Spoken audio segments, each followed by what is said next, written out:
आइए, स्वागत है आपका हमारे इस नए वीडियो में। ये जनरल साइंस की सीरीज़ होने वाली है और हम जैसा कि आप देख पा रहे हैं ये यूपीएसआई के प्रीवियस ईयर क्वेश्चंस हैं और ये महत्वपूर्ण इसलिए हो जाते हैं कि आने वाले और वनडे एग्ज़ाम्स जैसे UPP, UP TET, C TET, इन सभी एग्ज़ाम्स में इन सब तरीके से क्वेश्चन पूछे जा सकते हैं। तो आइए इनको हम लोग सॉल्व करते हैं और इनके बारे में समझते हैं। सबसे पहला क्वेश्चन है हमारा, which is the largest gland in our body that is characterized by reddish brown colour. हमारे शरीर की सबसे बड़ी ग्रंथि कौन सी है जो ललिमा युक्त भूरे रंग से पहचानी जाती है?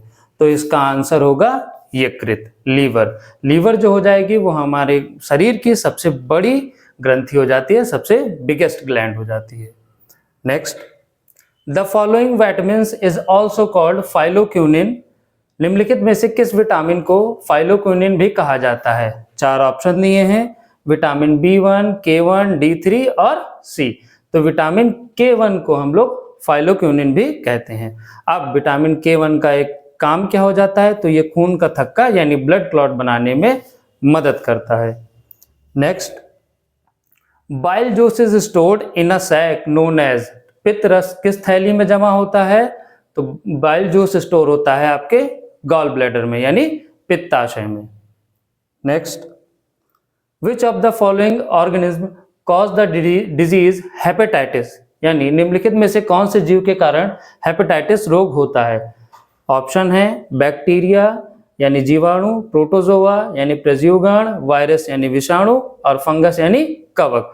तो सही इसका आंसर होगा विषाणु, virus, option C.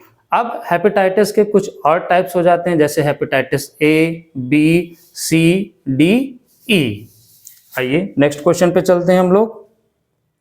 Which of the following fungi are responsible for ringworms. यानी निम्नलिखित में से कौन से कवक दांत उत्पन्न करने के लिए जिम्मेदार होते हैं? तो इसका सही आंसर होगा माइक्रोस्पर्म यानी ऑप्शन ए।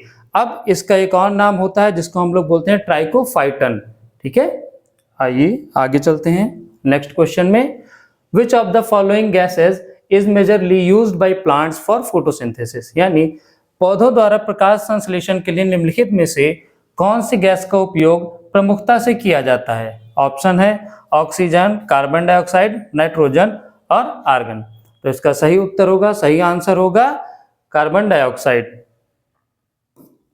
आगे, अब ये क्या करता है प्रकाश संश्लेषण में? सूर्य की किरणों से ये जो है अपना खाना बनाते हैं पौधे। आइए नेक्स्ट क्वेश्चन पे हम लोग चलते हैं। The heat energy required to change the state of a substance is called. यानी किसी पदार्थ की अवस्था को बदलने के लिए आवश्यक ऊष्मा ऊर्जा को हम लोग क्या कहते हैं? तो सही ऑप्शन होगा, सही आंसर होगा आपका ऑप्शन सी यानी लेटेंट हीट, गुप्त ऊष्मा। Next question, which of the following disease is also known as African trypanosomiasis. निम्नलिखित में से किस रोग को अफ्रीकी ट्रिप्नोसोमियासिस भी के नाम से जाना जाता है? तो ऑप्शन है स्लीपिंग सिकनेस यानी निद्रालुता रोग, बी पोर्फायरिया, सी डायबिटीज मेलाइटिस यानी मधुमेह, डी स्ट्रोक यानी आघात। तो इसका सही आंसर होगा ऑप्शन ए स्लीपिंग सिकनेस। यानी इसमें क्या होता है, नींद कम आती है या बिल्कुल नहीं आती है। नेक्स्ट क्वेश्चन पे हम लोग बढ़ते हैं। क्वेश्चन नंबर 9 है हमारा, which of the following is a herbivorous marine animal. यानी निम्नलिखित में से कौन सा एक शाकाहारी समुद्री स्तनपायी है? अब वैसे तो समुद्र में जो पाए जाएंगे वो कैसे होते हैं, मांसाहारी हो जाएंगे, लेकिन इसमें शाकाहारी की बात की जा रही है। तो ऑप्शन देखते हैं हम लोग, व्हेल, सी काउ, सी लॉयन या वॉलरस।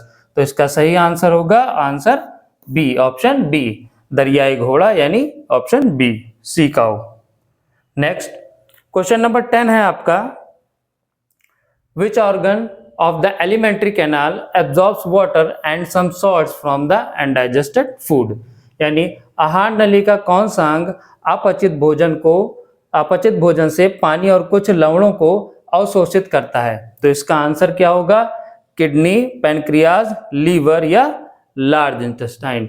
तो इसका आंसर होगा answer option D, large intestine यानी बड़ी आंत। नेक्स्ट क्वेश्चन, क्वेश्चन नंबर 11 पे हम लोग चलते हैं। Which of the following disease is commonly known as brain fever, यानी निम्नलिखित में से किस रोग को हम आमतौर पर मस्तिष्क ज्वर के नाम से जाना जाता है। ऑप्शन है गोनोरिया यानी प्रमेह, टिटनस, कॉलरा यानी हैजा, एन्सेफ्लाइटिस यानी मस्तिष्क कोप। तो इसका सही आंसर होगा एन्सेफ्लाइटिस यानी ऑप्शन डी मस्तिष्क कोप। नेक्स्ट, इवापोरेशन कॉजेज यानी वाष्पीकरण के फलस्वरूप डैश होता है, क्या होता है आइए जानते हैं। Random increase in temperature and pressure, तापमान और दाब में यादृच्छिक वृद्धि, बी कूलिंग शीतलपन, सी इंक्रीज इन टेम्परेचर तापमान में वृद्धि, या डी हीटिंग यानी तापन। तो इसका सही आंसर होगा option B cooling.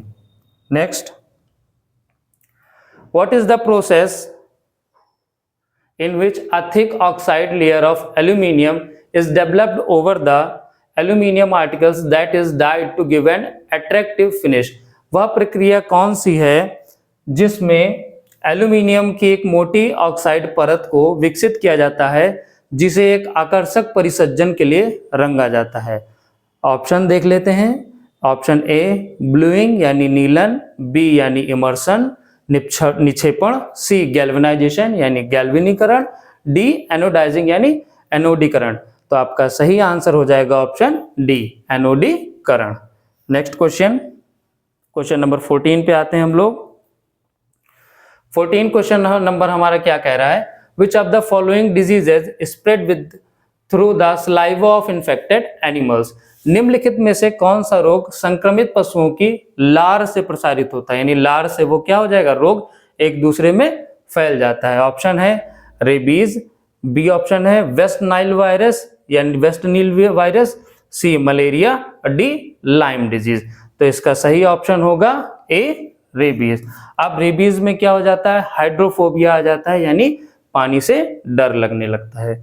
Next question पे हम लोग बढ़ते हैं। क्वेश्चन नंबर 15 है हमारा, which of the following factors increase the risk of coronary artery disease, यानी निम्नलिखित में से कौन सा कारक धमनी रोग का खतरा बढ़ाता है। ऑप्शन देख लेते हैं। एक्सरसाइजिंग रेगुलरली यानी नियमित रूप से हम व्यायाम करेंगे, योग करेंगे तो हमको कोई रोग होगा ही नहीं। ऑप्शन बी, तो ऑप्शन ये गलत हो गया। बी में देखते हैं नॉर्मल बॉडी मास इंडेक्स यानी सामान्य शरीर द्रव्यमान सूचकांक। अब ये द्रव्यमान सूचकांक है यानी इसमें ये बताया जाता है कि हमारा वजन कितना है, हमारी हाइट कितनी बड़ी है, तो ये ऑप्शन भी नहीं होगा। Option D eating balance diet यानी संतुलित आहार खाना। अब जब हम संतुलित आहार खाएंगे तो हम बीमार कैसे होंगे, हम धमनी रोग कैसे होगा। तो इसका ऑप्शन आंसर क्या सही हो जाएगा, ऑप्शन सी यानी स्ट्रेस। जब हम स्ट्रेस लेंगे तो हमको धमनी रोग का खतरा बढ़ सकता है। Next question, animals which are active during night are called, यानी वे पशु जो रात्रि के दौरान सक्रिय होते हैं उन्हें डैश कहा जाता है। एरोरल यानी ऊष्म काल में सक्रिय पशु, डायूरनल यानी दिनचर, नॉक्टर्नल यानी निशाचर, और बी बोरेल यानी वन में रहने वाले पशु।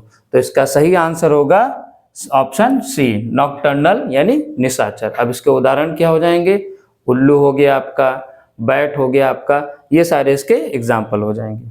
Next question, what do the finger like outgrowths present in the inner wall of the small intestine known as, छोटी आंत की आंतरिक दीवारों में उपस्थित उंगलियों जैसी अपवृद्धि को क्या कहा जाता है। तो उस अपवृद्धि को कहा जाता है विलाई यानी विल्ली। अब इसका काम क्या होता है, तो ये फूड के सरफेस एरिया को बढ़ा देता है जिससे फूड हमारा भोजन हमारा अच्छे से पच जाता है। नेक्स्ट क्वेश्चन की तरफ हम बढ़ते हैं।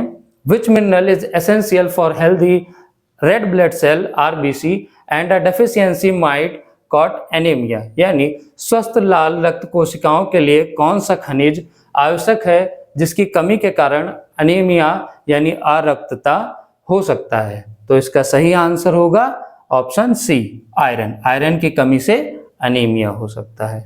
आइए नेक्स्ट क्वेश्चन पे आते हैं हम लोग। Which of the following diseases occur due to uncontrolled growth of tissue in the body, यानी शरीर में ऊतकों की अनियंत्रित वृद्धि के कारण निम्नलिखित में से कौन सा रोग होता है।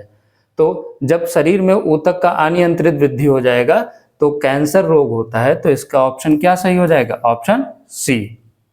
नेक्स्ट, क्वेश्चन नंबर 20, और ये हमारा ये लास्ट का क्वेश्चन है, आज का लास्ट क्वेश्चन है। The presence of any solid, liquid और gaseous substance that tends to pollute the environment is called, यानी पर्यावरण को प्रदूषित करने वाले किसी भी ठोस, तरल या गैसीय पदार्थ की उपस्थिति को डैश कहा जाता है। ऑप्शन है हमारा एयर पोल्यूटेंट, वायु प्रदूषण, बी इन्वायरमेंटल पोल्यूशन यानी पर्यावरणीय प्रदूषक, सी वाटर पोल्यूशन यानी जल प्रदूषण, डी इन्वायरमेंटल पोल्यूटेंट यानी पर्यावरण प्रदूषण। तो इसका ऑप्शन क्या सही होगा? ऑप्शन बी, पर्यावरणीय प्रदूषक। ठीक है, अगर आपको ये वीडियो सीरीज अच्छी लगी हो तो चैनल को लाइक कर दीजिए, शेयर कर दीजिए एंड सब्सक्राइब कर दीजिए। Do follow for more such videos. Thank you.